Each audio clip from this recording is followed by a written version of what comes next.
The fallout from the pandemic has spread to places that you may not have even thought of unless you're trying to buy a home right now. Real estate transactions in Baltimore are in jeopardy because of a backlog in getting deeds recorded in the city.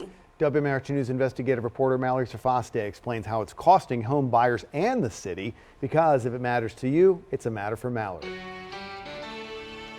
We've heard of deals falling through because of this delay, and buyers eager to become Baltimore residents and first-time homeowners being hindered by Baltimore City. Tamara Robinson is so close to owning her dream house in her dream city. I've met a lot of really great people. There's a really great art culture.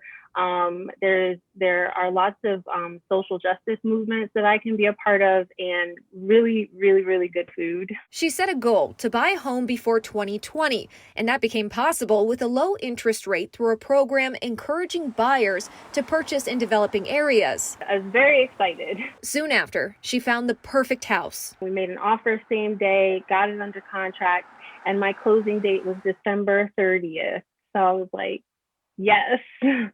I'm going to buy a house in 2020. She made it through the inspections and the paperwork. Then it all came to a halt. Everything is in place, except this one component that is up to the city. The seller still wasn't listed as the property owner. When he bought the property, sometime in September, I want to say, his deed has not been recorded. Her dream threatened. The lender won't release the funds until that happens. What we've heard is that they're backlogged. Meanwhile, the seller could change their mind, and Tamara would miss out on a property with a quality worth more than money. It's really frustrating because one of the things that I love the most about the house is when I showed it to my mom, she said that it looked like her childhood house, and it does. It looks like the house that my grandparents bought.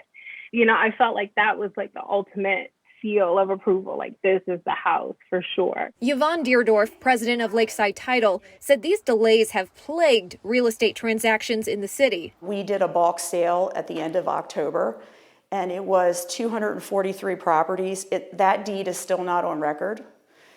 And that's an issue. A city spokesperson said they're currently processing deeds from late October, and the pandemic impacted staffing and office processes, including shutting down the department for up to 14 days each time an employee tested positive for COVID-19.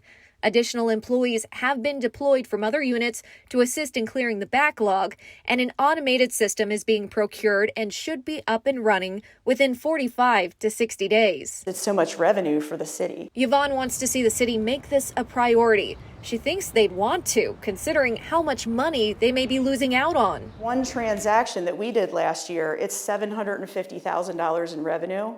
Those checks still haven't been cashed. So we closed on October 26th, and there's yield taxes of $138,000, recordation tax of $230,000, transfer tax of $345,000 on a large transaction that's just sitting in limbo. It's actually sitting in my account. Opportunity, additional revenue, not being utilized as quickly as possible. I'm small, 10% of my business, 700 transactions for the whole year in the city. And the amount of money that we're paying is so significant. I just can't imagine how much revenue is just sort of floating in cyberspace. Not to mention the deals lost and the small buyer's dream being crushed. Someone that needs a mortgage shouldn't be cut out of buying a property because they can't pay cash and assume a risk. I'm about to be a permanent resident of this city.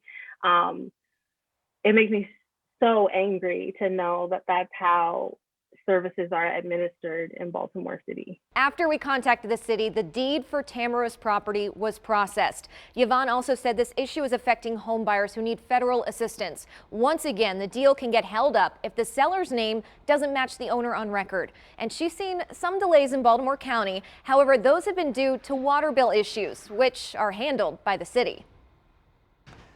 As always, Mallory Safaste getting results. If you've got a matter for Mallory, she'd love to hear from it. You can email her at mallory@wmar.com or find her on social media. Time to